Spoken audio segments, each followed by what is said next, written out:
नमस्कार।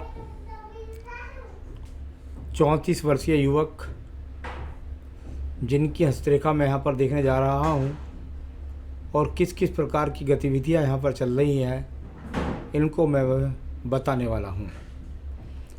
सबसे पहले बात कर लेते हैं आपकी सबसे छोटी उंगली के बारे में, जिसकी लंबाई सूर्य की उंगली के प्रथम पर्व यानी कट तक पहुँची है। बिल्कुल, यानी जब जब ये लंबाई यहाँ सूर्य की उंगली के प्रथम कट तक पहुँच जाए, तब तब व्यक्ति अपने जीवन के अंतर्गत बुद्धिमान होता है, अच्छी याददाश्त होती है, ज्ञान की अच्छी नॉलेज रखता है, अच्छे लोगों में उठता बैठता है। यहाँ प्रथम पर्व मानसिक पर पूरी तरीके से एकदम सही है, यानी कि मानसिक रूप से मजबूती देखता हूँ तो वो आपके अंदर सही रूप से विराजमान है। सेकंड पर्वत भी अपने आप में अच्छा है, बस ये समझ लीजिए कि बिल्कुल एकदम बैलेंस पे रहते हैं। क्रोध को बिल्कुल संभालने की ताकत आपके अंदर है, बहुत ज़रूरी होने पर ही आप अपनी भाषा में तीव्रता लाते हैं। तीसरा पर्व, यहाँ पर कोई बहुत ज़्यादा बुद्ध रेखाएं मजबूत स्थिति में नहीं खड़ी दिखाई देती, यानी मैं इसमें देखता हूँ तो कोई मुझे बुरा चिन्ह भी दिखलाई नहीं देता। यहाँ पर जब ये स्थिति अगर मैं देखता हूँ तो ये समपर्व की है। समपर्व बहुत ज़्यादा धनाढ़ ऋण की स्थिति नहीं दिखलाता, यानी धन की बहुत ज़्यादा तेज़ी के साथ में अर्निंग है ऐसा नहीं दिखलाता है, सामान्य रूप से धन के आगमन को दिखलाता है। चलिए बात करते हैं आपकी यहाँ पर उंगली के बारे में, और वह है आपकी सूर्य की उंगली। प्रथम उंगली से किसी भी प्रकार के कोई बीपी का रोग नहीं, कोई आँखों का रोग नहीं, किसी प्रकार से अग्नि से संबंधित किसी कार्य से नुकसान नहीं। सेकंड पर्वत पर यदि मैं देखता हूँ तो यहाँ थोड़ा सा आड़ी रेखाएं हैं, ज़रूर निश्चित रूप से वह आड़ी रेखाएं व्यक्ति को अपने घर से दूर ले जाती हैं, या एक तरीके से कह सकते हैं व्यक्ति परिवार से दूर चला जाता है, क्योंकि ये बीच का गैप है, और साथ ही साथ राज्य सरकार से लाभ लेने में व्यक्ति को कठिनाइयों का सामना होता है। तीसरा पर्व परिवार से समर्थित है, यानी परिवार का सहयोग तो आपके साथ है, उसमें कोई दिक्कत नहीं है।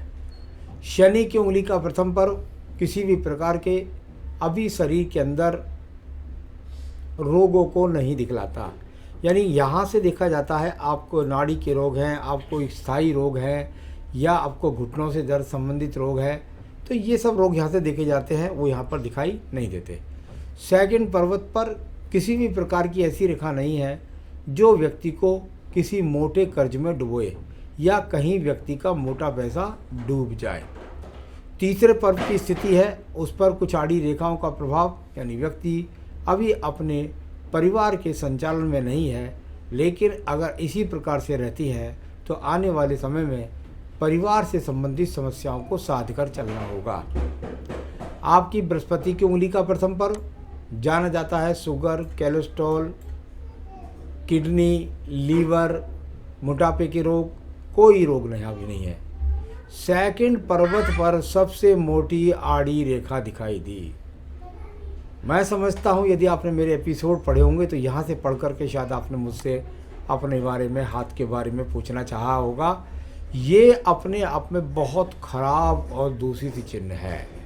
अगर ये आपके जीवन में नहीं कटता है तो जहाँ इसमें व्यवहार में देरी का काम करता है, प्रेम संबंध कई बार कितने होकर के टूट जाते हैं, और साथ ही साथ जीवन में आगे आने वाले वैवाहिक जीवन में या तो पति पत्नी एक दूसरे से दूर रह कर के जॉब करते हैं, यानी मिल ही नहीं पाते, हफ्ते में एक बार मिलते हैं, और यदि ऐसा नहीं होता तो बाद में भी आपको बहुत संभाल कर चलना होगा।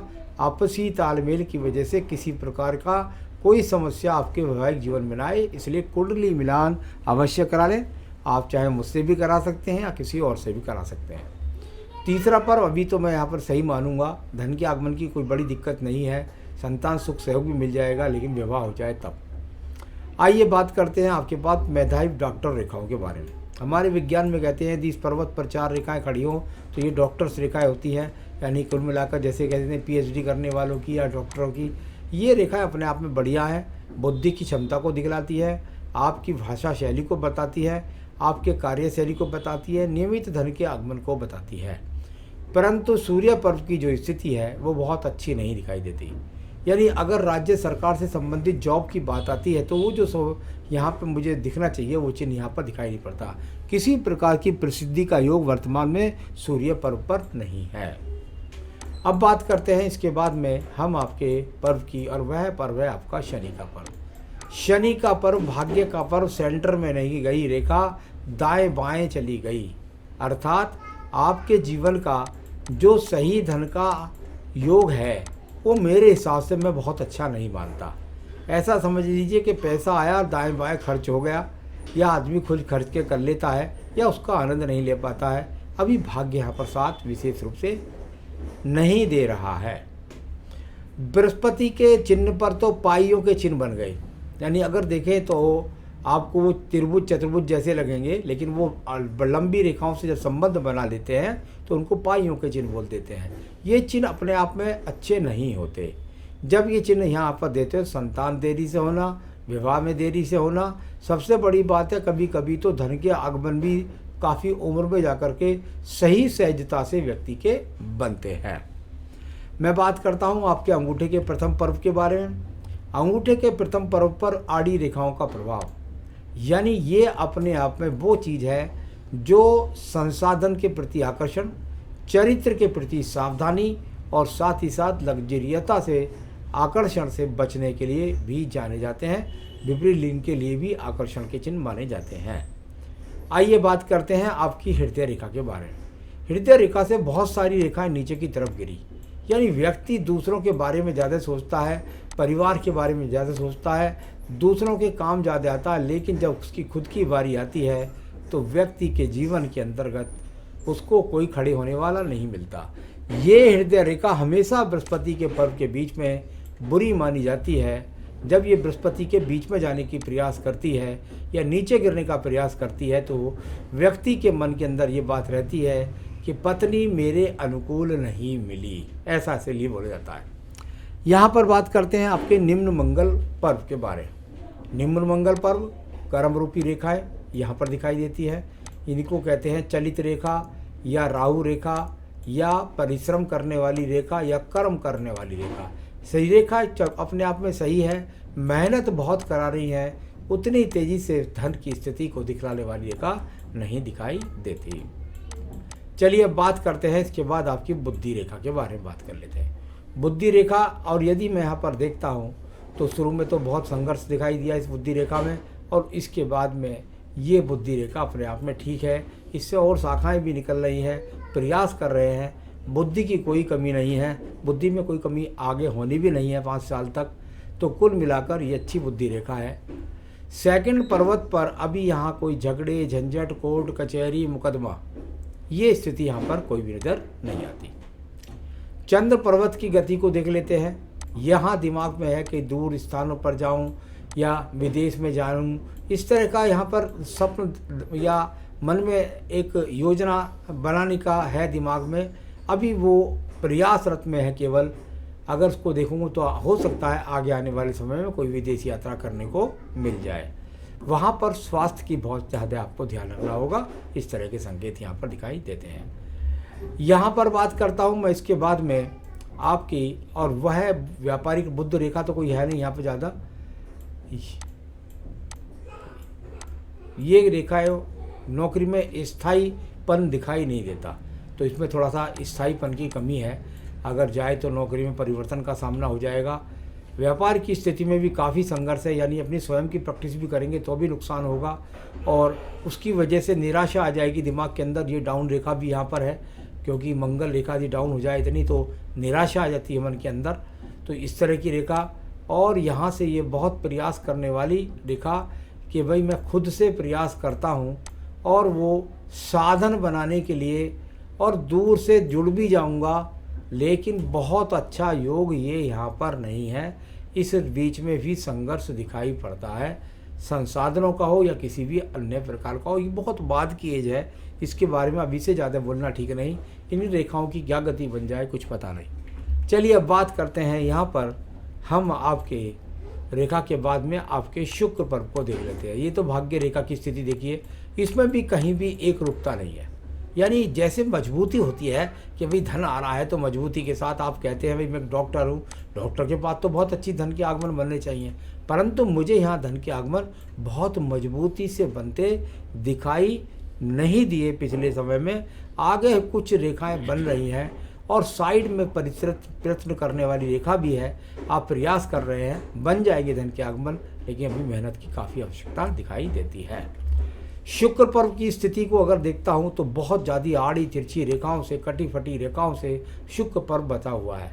मेरे हिसाब से बहुत अच्छा लग्जीरियस नहीं जीवन ना होना, दूसरा विवाह में देरी होना, पत्नी के साथ विवाह आ जाए तो कलह होना, इस तरह के बहुत सारे योग दिखाई देते हैं। या पत्नी के साथ दूरी के साथ रहना, कहीं जो पत्नी जॉब करे कहीं आप जॉब करें या कुछ भी कारण हो।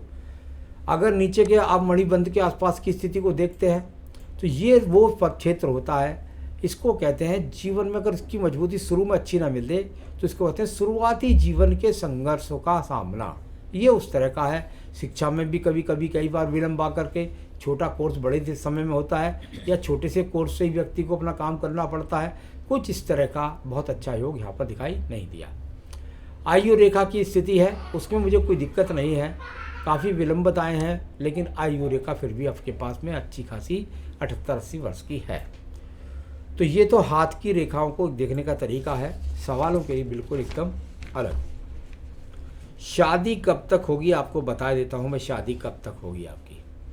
देखिए वो रेखा मैं बहुत अच्छी तरह से देख चुका हूँ, जो विवाह रेखा के नाम से केवल बुध पर्वत पर नहीं देखी जाती, मंगल पर्वत से काटने वाली रेखाओं से भी देखी जाती है। बृहस्पति पर्व का इन्वॉल्वमेंट भी लेना पड़ता है और शुक्र पर्व की भी उसमें गति होती है। उसका जो फल मेरे सामने निकलता है, मैं आपको सावधान करता हूँ, अब से लेकर के 2023 तक शादी कर लीजिए, वरना फिर आपका विवाह नहीं होगा। बहुत मुश्किल हो जाएगा, मैं भगवान नहीं हूँ लेकिन बहुत मुश्किल हो जाएगा। उसके बाद अब से लेकर 2023 तक विवाह कर लीजिएगा। कुंडली मिलान से विवाह करें और विशेष परिस्थितियों में कभी कभी कुंडली मिलान नहीं भी कराना पड़ता, लेकिन करना चाहिए आपको, क्योंकि आपके पास में बहुत स्थितियाँ हैं। पत्नी अगर ऐसी मिल जाए कि आप लोग जॉब कहीं करें वो कहीं करें और शुरू के 7-8 साल ऐसे कट जाए तो उसके बाद अच्छा वैवाहिक जीवन चल जाएगा। तो थोड़ा दिक्कतें आएंगी तो कुंडली मिलान कर लीजिएगा। शादी के 2023 तक ही चांस है, फिर बहुत मुश्किल हो जाएगी। फ्यूचर की मुझे कोई ज़्यादा चिंता नहीं है, पहले विवाह की चिंता है। कमाएंगे किसके लिए, धन किसके लिए एकत्रित करेंगे, बहुत अच्छी नहीं है धन की स्थिति, लेकिन अब फ्यूचर धीरे धीरे बनना शुरू हो गया है।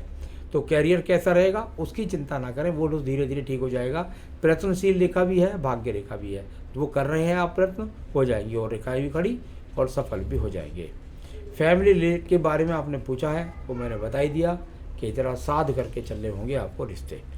तो क्या करें आप उपाय, जो आपका विवाह जल्दी हो जाए और साथ ही साथ आपके सभी संकट दूर हो जाए हर क्षेत्र में। देखिए आपको रतन कोई नहीं पहनना है, आपको संकट नाशन गणेश स्रोत होता है उसके 3 पाठ करें, रुद्राष्टकम होता है उसके 3 पाठ करें। ये दोनों पूजा हैं, इनके 3-3 पाठ करें। अगर आपको ज़्यादा लगे तो इनको बांट सकते हैं, 2 पाठ सुबह कर लें, 2 पाठ 1 पाठ शाम कर लें, 2 पाठ फिर सुबह दूसरे के कर लें, जैसे भी करें, लेकिन 3-3 पाठ यदि आप करेंगे तो बहुत तेज़ी के साथ लाभ होगा, वैवाहिक जीवन में भी, उन्नति तरीके में भी, सभी क्षेत्रों में। नमस्कार।